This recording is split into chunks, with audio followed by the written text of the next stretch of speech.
ایک یہودی کو رسول خدا صلی اللہ علیہ وآلہ وسلم سے چند دینار قرض واپس لینا تھا۔ ایک دن آپ راستے میں جا رہے تھے کہ وہ یہودی آپ کے پاس آیا اور اس نے کہا، جب تک آپ میرا قرض ادا نہیں کریں گے اس وقت تک میں آپ کو یہاں سے نہیں جانے دوں گا۔ نبی اکرم صلی اللہ علیہ وآلہ وسلم نے فرمایا، اس وقت ادائیگی کے لیے میرے پاس کچھ بھی نہیں ہے۔ یہودی نے کہا، جب تک آپ میرا قرض واپس نہیں دیں گے میں بھی آپ کو یہاں سے جانے نہیں دوں گا۔ آپ نے فرمایا، اگر یہ بات ہے تو میں تیرے ساتھ یہیں بیٹھ جاتا ہوں۔ یہ کہہ کر آپ اس کے ساتھ بیٹھ گئے۔ جیسے جیسے وقت گزرتا گیا آپ کے صحابہ وہاں جمع ہوتے گئے۔ جب انہوں نے یہودی کی یہ جسارت دیکھی تو انہوں نے اس کو سزا دینے کا ارادہ کیا۔ آپ نے انہیں ہر طرح کی تادیبی کارروائی سے روک دیا اور فرمایا کہ تم دور چلے جاؤ۔ حکم رسول کے تحت صحابہ دور چلے گئے۔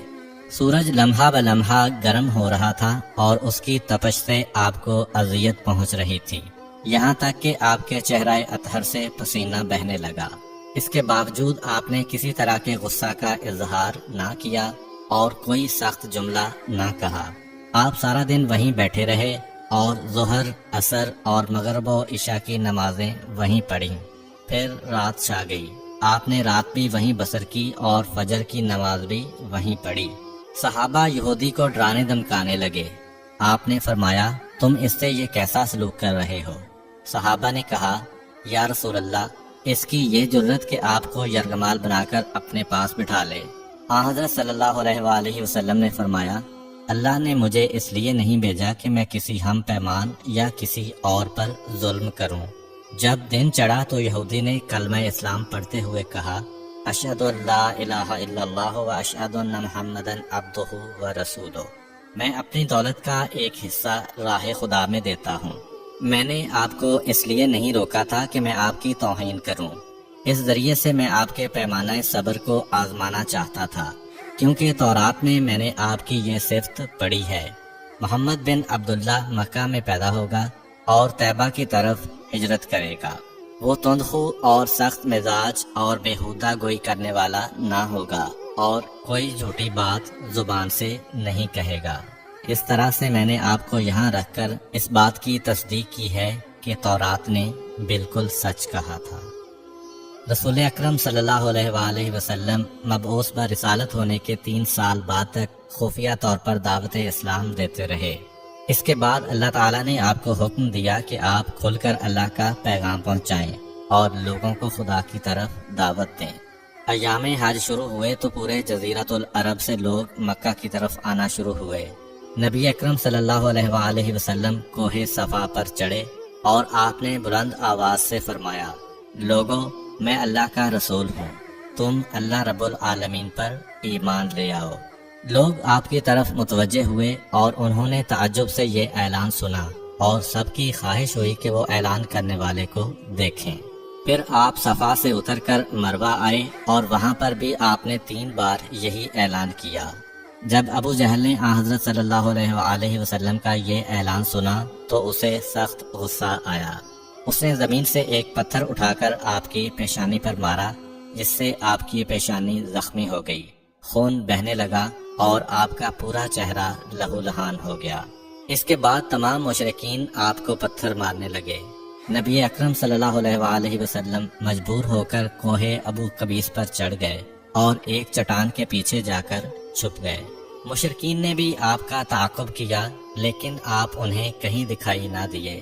ناکام و نامراد ہو کر انہیں واپس آنا پڑا۔ اسی اثناء میں ایک شخص نے حضرت علی علیہ السلام کو اس واقعہ کی اطلاع دی اور کہا کہ میرا خیال یہ ہے کہ محمد مارے جا چکے ہیں، نعوذ باللہ۔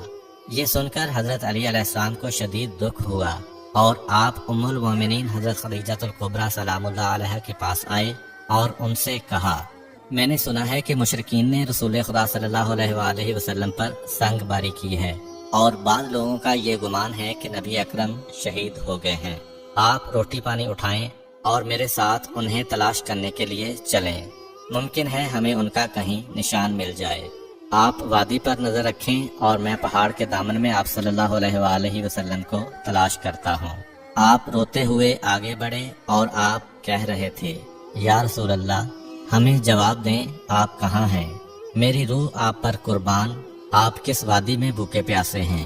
آپ نے مجھے اپنے ساتھ کیوں نہ لیا تھا؟ حضرت خدیجہ رو رو کر فریاد کر رہی تھیں، کوئی ہے جو نبی مصطفیٰ کی مجھے خبر دے؟ کیا کسی نے انہیں دیکھا ہے جو مجھے ان کے متعلق بتلائے؟ اس وقت جبریل امین علیہ السلام رسول خدا صلی اللہ علیہ وآلہ وسلم پر نازل ہوئے۔ ان کے پیچھے ملائکہ کی بہت سی صفیں تھیں۔